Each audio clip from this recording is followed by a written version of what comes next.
Dibattitu nazzjonali biex ikun hemm aktar responsabilità soċjali.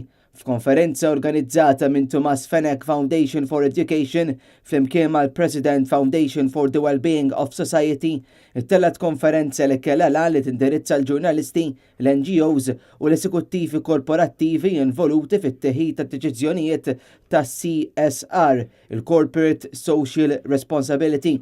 Tul din il-konferenza kien hemm fil-panel id-deputat nazzjonalista Ryan Kallus, illi f'kummenti lil Net News spjeganna aktar dwar dan. Tkellim dwar l-importanza illi il-kumpaniji jagħmlu attivitajiet li permezz tagħhom jerfgħu responsabilità biex jgħinu lil komunità fis-settur sportiv. U allura pereżempju naraw kemm il-darba ħaddiema minn kumpaniji differenti jieħdu sehem f'maratoni. U allura huwa importanti mhux biss li kumpanija tħallas billi tagħti sponsor, dak huwa forsi l-iktar ħaġa faċli. Però għalija bħala politiku kellim tal-isport huwa ħafna aktar importanti u iktar jagħti frott meta inti tassenja lil ħaddiema tiegħek stess ikunu parti minn din l-inizjattiva. Ryan Kallus tkellem ukoll fuq il-ħidma tiegħu tal-oppożizzjoni f'dan il-kuntest.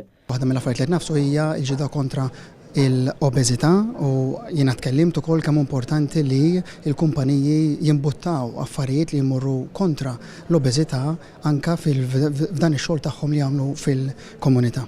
Fil-kuntest tal-obeżità huwa qal li jemmel il-kumpaniji li jħaddmu jistgħu jgħinu biex din il-problema tittaffa anki jekk joffru huma forma ta' dieta bilanċjata lil ħaddiema. Kallus qal li f'Malta huma l-450 klabb tal-isports li wħud jagħtu kontribut kbir li lokalitajiet li jilqgħu numru ta' problemi soċjali u kif ukoll ta' reġenerazzjoni u oħrajn. Ryan Kallus qal li din l-għajnuna fis-soċjetà nistgħu nkomplu nkabruha u ntuha l-appoġġ sosten.